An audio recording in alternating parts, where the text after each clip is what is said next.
I'm in the shower today, and I'm listening to Weird Al, as I am wont to do, and his song UHF, which was the theme song for his movie UHF, comes on.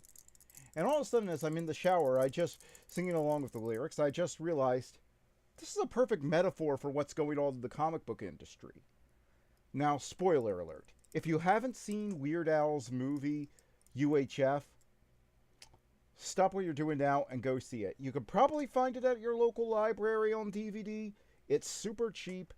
If you need to buy it, just watch it. I don't know if it's on any streaming service or not. I didn't check that. But go watch it. So anyway, the plot of the movie is Weird Al's character, he inherits a UHF station from a dead relative. Now, a lot of younger people will probably need it explained what a UHF station was. Basically, you had two sets of frequencies on old TVs. You actually had like two sets of dials or a switch could go between them.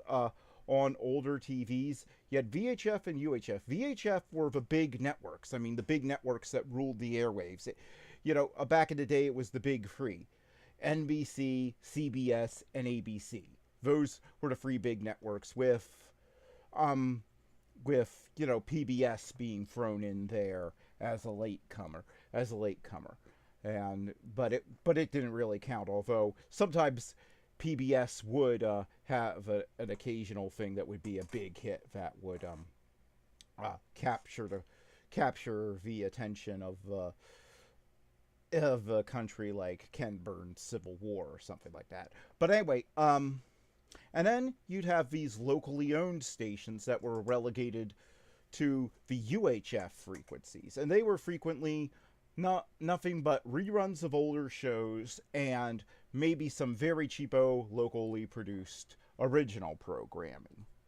So not the prestige stuff. Well, anyway, here's how the movie goes. The local VHF station, big network affiliate, just isn't producing programming that people want to watch. Weird Al decides that his only way to balance the books at this failing UHF station is to start producing the programming content people want to watch. And lo and behold, he does something unheard of.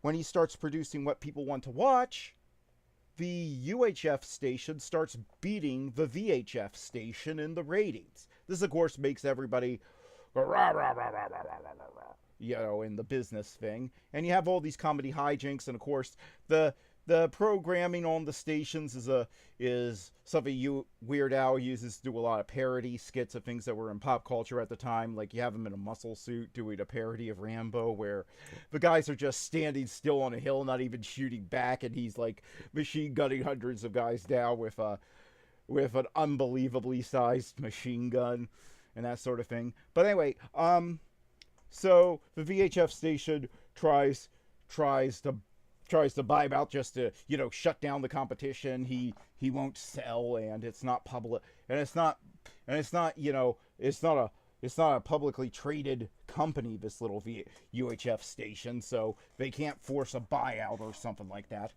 So then they basically pull every dirty trick on the book and try to use the law. They call the viewers names in the local area. They basically say he's stupid, his viewers are stupid. They should be watching what we tell them to, and all this other stuff. And they pull all these shenanigans, and eventually they cross the line into illegal. And they basically almost shut the station down, and Weird Al needs to raise a bunch of money to keep the station up. Well, lo and behold, because he's produced programming content that the people in the town want to see, when they get the word out, they come in, and at the last minute, of course, the big climax of the movie is they easily raise the money for keeping the UHF station on the air. And the movie ends with the VHF station completely defeated as they pulled every trick, and now they've destroyed their audience because nobody thinks positively about them. And they've called their audience names, so they don't have any customers anymore, basically. So they have no ratings, and the customers have spoken by giving money to a telethon, which is the 1980s version of crowdfunding. And I just thought, what a perfect metaphor for where the comic book industry is at. You have these big companies that have ruled for forever. You have these big companies that are basically you do have big free, like the networks. You have Marvel, DC, and IDW. They're used to dictating what the customer gets. Now the customers are saying they don't want that. And when people offer them an alternative, and when they complain about the when they complain about the content of comics from the big free, they get called names and yelled at. So then you have the creator, and they say, "Hey, well, if it's so easy, you do it yourself." And then when the audience goes and does it for themselves, they start calling the audience names. And then they pull tricks, and then they collude to try and keep the audience from being able to produce their works, or keep people from being able to have access to the audience produced works. So then the audience goes and they raise money on their own. All the while, these people are insulting them, and they're pulling borderline illegal tricks in order to try and stop the crowdfunding. They try to basically do what they do at the UHF and shut down the electricity to the crowdfunding. Basically, if you've seen the Muppets, you've seen the reboot movie from, I think, 2011. Basically, you've seen the plot to UHF, and basically they pull every borderline illegal. Basically, they pull every trick in the book to try and stop these people, and when it doesn't work, they're left with nothing, and they're left devastated. And that's how it's going to turn out with comic books from the big publishers. That's what we're in the middle of right now. So everyone, next time a comic book pro, attacks somebody that you like, or attacks the crowdfunding that you like, or tries to get them banned by calling them a Nazi, or, tries to make up stuff to get their books pulled from a comic book store, don't panic. Just remember, they're only hurting themselves. That's all they're doing. Just support the comics that you like.